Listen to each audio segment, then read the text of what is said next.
पाठ शुरू करने से पहले हम प्रभु को एक दिया जलाएंगे, प्रभु को भोग लगाएंगे, घर के मंदिर में दिया जलाएंगे और उसके बाद ही हम पाठ की शुरुआत करेंगे।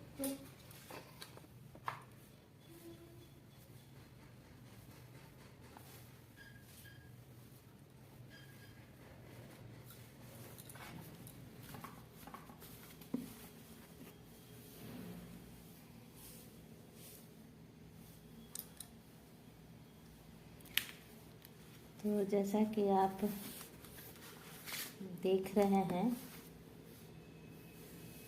ये भक्ति वेदांत स्वामी प्रभुपाद जी का श्रीमद् भागवत है और हम आज इसी का पाठ शुरू करेंगे। स्वामी प्रभुपाद जी की श्रीमद् भागवत गीता का पाठ आरंभ करेंगे प्रथम अध्याय से, जिसमें हम हिंदी में ही पढ़ेंगे सारा चीज़ और बहुत संक्षेप में, ज़्यादा समय न लेते हुए। तो आज हम प्रथम अध्याय का पाठ आरंभ करते हैं। तो हरे कृष्ण और शुरू करते हैं। कुरुक्षेत्र के युद्ध स्थल में सैन्य निरीक्षण। धृतराष्ट्र उवाच। धृतराष्ट्र ने कहा, हे संजय, धर्म भूमि कुरुक्षेत्र में युद्ध की इच्छा से एकत्र हुए मेरे तथा पांडवों के पुत्रों ने क्या किया? संजय ने कहा, हे राजन, पांडव पुत्रों द्वारा सेना की व्यूह रचना देखकर राजा दुर्योधन अपने गुरु के पास गया और उसने ये शब्द कहे कि हे आचार्य, पांडव पुत्रों की विशाल सेना को देखे, जिसे आपने बुद्धिमान शिष्य द्रुपद के पुत्र ने इतने कौशल से व्यवस्थित किया है। इस सेना में भीम तथा अर्जुन के समान युद्ध करने वाले अनेक वीर धनुर्धर हैं, यथा महारथी युधान, विराट तथा द्रुपद हैं। इनके साथ ही धृष्टकेतु, चेकितान, काशीराज, पुरुजित, कुंती भोज तथा सैव्य जैसे महान शक्तिशाली योद्धा भी हैं। किंतु हे ब्राह्मण श्रेष्ठ, आपकी सूचना के लिए मैं अपनी सेना के उन नायकों के विषय में बताना चाहूंगा जो मेरी सेना को संचालित करने में विशेष रूप से निपुण है। मेरी सेना में स्वयं आप भीष्म, कर्ण, दुर्योधन यह कह रहे हैं कि मेरी सेना में स्वयं आप भीष्म, कर्ण, कृपाचार्य, अश्वत्थामा, विकर्ण तथा सोमदत्त का पुत्र भूरिश्रवा आदि हैं, जो युद्ध में सदैव विजयी रहे हैं। फिर दुर्योधन कहते हैं कि ऐसे अन्य अनेक वीर भी हैं जो मेरे लिए अपना जीवन त्याग करने के लिए उद्यत हैं। वे विविध प्रकार के हथियारों से सुसज्जित हैं और युद्ध विद्या में निपुण हैं। हमारी शक्ति अपरिमेय है और हम सब पितामह द्वारा भली भांति संरक्षित है, जबकि पांडवों की शक्ति भीम द्वारा भली भांति संरक्षित होकर भी सीमित है। अतएव सने व्यूह में अपने अपने मोर्चों पर खड़े रहकर आप सभी भीष्म पितामह को पूरी सहायता दें, ऐसा दुर्योधन अपने आचार्य से कह रहे हैं। तब कुरु वंश के वयोवृद्ध परम प्रतापी एवं वृद्ध पितामह ने सिंह गर्जना की सी ध्वनि करने वाले अपने शंख को उच्च स्वर से बजाया, जिससे दुर्योधन को हर्ष हुआ। जब भीष्म पितामह ने अपने शंख को उच्च स्वर से बजाया तो दुर्योधन बहुत प्रसन्न हो गया। उसके पश्चात शंख, नगारे, विपुल तुरही तथा सिंह सहसा एक साथ बज उठे। वह समवेत स्वर अत्यंत कोलाहल पूर्ण था। जब भीष्म पितामह ने अपने शंख की उच्च स्वर से ध्वनि की तो सभी योद्धाओं ने अपने अपने शंख, नगाड़े, विगुल आदि एक साथ बजाए और उसके बाद सारा वहाँ का वातावरण कोलाहलपूर्ण और हो चुका था।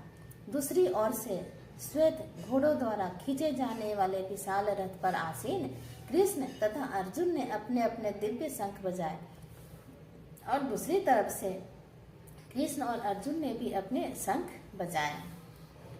भगवान कृष्ण ने अपने 5 जन्य शंख बजाया। अर्जुन ने देवदत्त शंख तथा अति भोजी एवं अति मानवीय कार्य करने वाले भीम ने पौंडरक नामक भयंकर शंख बजाया। फिर संजय कहते हैं धृतराष्ट्र से कि हे राजन, कुंती पुत्र राजा युधिष्ठिर ने अपना अनंत विजय नामक शंख बजाया तथा नकुल और सहदेव ने सुघोष एवं मणिपुष्पक शंख बजाए। महान धनुर्धर काशीराज, परम योद्धा शिखंडी, दुष्ट दुमन, विराट, अजय, सात्विकी, द्रुपद, द्रौपदी के पुत्र तथा सुभद्रा के महाबाहु पुत्र आदि सबों ने अपने अपने शंख बजाए। इन विभिन्न शंखों की ध्वनि कोलाहलपूर्ण बन गई, जो आकाश तथा पृथ्वी को शब्दमयन करती हुई धृतराष्ट्र के पुत्रों के हृदय को विदीर्ण करने लगी। उस समय हनुमान से अंकित ध्वजा लगे रथ पर आसीन पांडव पुत्र अर्जुन अपना धनुष उठाकर तीर चलाने के उद्यत हुए। हे राजन, धृतराष्ट्र के पुत्रों को व्यूह में खड़ा देखकर अर्जुन ने श्री कृष्ण से ये वचन कहे। अर्जुन ने कहा, हे अच्युत, कृपा करके मेरे रथ दोनों सेनाओं के बीच ले चले, जिससे मैं यहाँ उपस्थित युद्ध की अभिलाषा रखने वालों को और शस्त्रों को इस महान परीक्षा में जिनसे मुझे संघर्ष करना है उन्हें देख सकूं। मुझे उन लोगों को देखने दीजिए जो यहाँ पर धृतराष्ट्र के दुर्बुद्धि पुत्र अर्थात दुर्योधन को प्रसन्न करने की इच्छा से लड़ने के लिए आए हुए हैं। संजय ने कहा, हे भरतवंशी, अर्जुन द्वारा इस प्रकार संबोधित किए जाने पर भगवान श्री कृष्ण ने दोनों दलों के बीच में उस उत्तम रथ को लाकर खड़ा कर दिया। अर्थात जब संजय ने कहा कि अर्जुन के कहने पर भगवान श्री कृष्ण ने रथ को दोनों दलों के बीच में ले जाकर के खड़ा कर दिया। भीष्म, द्रोण तथा विश्व भर के अन्य समस्त राजाओं के सामने भगवान ने कहा, हे पार्थ, यहाँ पर एकत्र सारे कुरुओं को देखो। अर्जुन ने वहां पर दोनों पक्षों की सेनाओं के मध्य में अपने चाचा, ताऊओं, पितामहों, गुरुओं, मामाओं, भाइयों, पुत्रों, पौत्रों, मित्रों, ससुरों और शुभचिंतकों को भी देखा। तब कुंती पुत्र अर्जुन ने मित्रों तथा संबंधियों की इस विभिन्न श्रेणियों को देखा तो वह करुणा से अभिभूत हो गया और इस प्रकार बोला कि हे कृष्ण, इस प्रकार युद्ध की इच्छा रखने वाले अपने मित्रों तथा संबंधियों को अपने समक्ष उपस्थित देखकर मेरे शरीर के अंग कांप रहे हैं और मेरा मुंह सूख रहा है। अर्जुन श्री कृष्ण भगवान से कह रहे हैं कि प्रभु, सखा, मित्र, मैं युद्ध के इस भूमि में अपने मित्रजनों, परिवारजनों, अपने रिश्तेदारों को देख करके मेरा शरीर कांप रहा है, मेरा मुंह सूख रहा है, मेरे रोंगटे खड़े हो रहे हैं, मेरा गांडीव धनुष मेरे हाथ से सरक रहा है, मेरी त्वचा जल रही है। मैं यहाँ सब और अधिक खड़े रहने में असमर्थ हूँ। मैं अपने को भूल रहा हूँ और मेरा सिर चकरा रहा है। हे कृष्ण, मुझे तो केवल अमंगल के कारण दिख रहे हैं।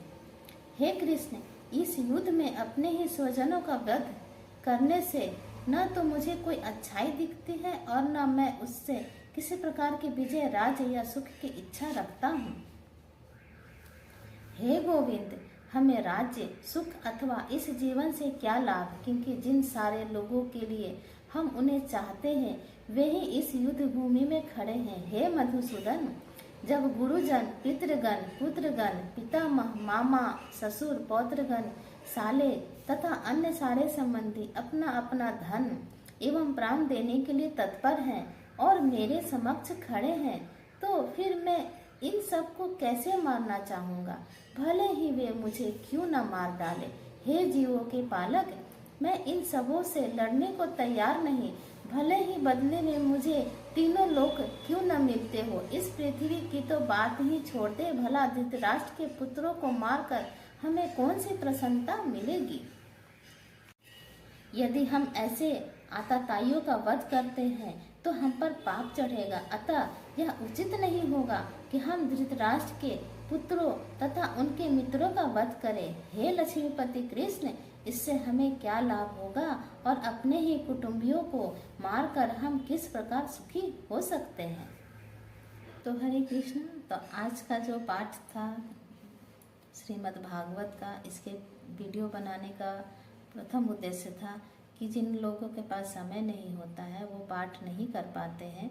तो इसको मैंने बहुत ही संक्षेप में हिंदी में इस पाठ को मैंने किया है, और ताकि आप लोग तक ये वीडियो जाए और जो समय नहीं है, पढ़ नहीं पा रहे हैं, वो इस वीडियो के ज़रिए श्रीमद् भागवत का पाठ का लाभ उठाएं। और ज़्यादा से ज़्यादा मेरे इस वीडियो बनाने के पीछे बस यही है कि ज़्यादा से ज़्यादा लोग भागवत के ज्ञान को पा सकें, उसका लाभ ले सकें, क्योंकि भागवत हमारे जीवन का एक मैनुअल है और इसके द्वारा हम अपने जीवन को अच्छे कर्म में लगाते हैं।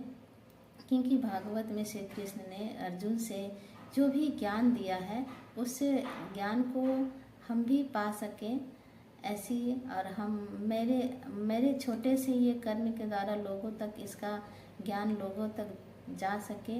इसके लिए मुझे बहुत ही खुशी होगी कि यदि मेरे इस वीडियो के द्वारा किन्हीं को भी इसे भागवत के पाठ का लाभ मिल सके, तो मुझे बहुत ही खुशी होगी। भगवान की कृपा होगी है कि मुझे इस तरह का मैंने कि ज्ञान मिला कि मैं इस तरह का एक वीडियो बना सकूं।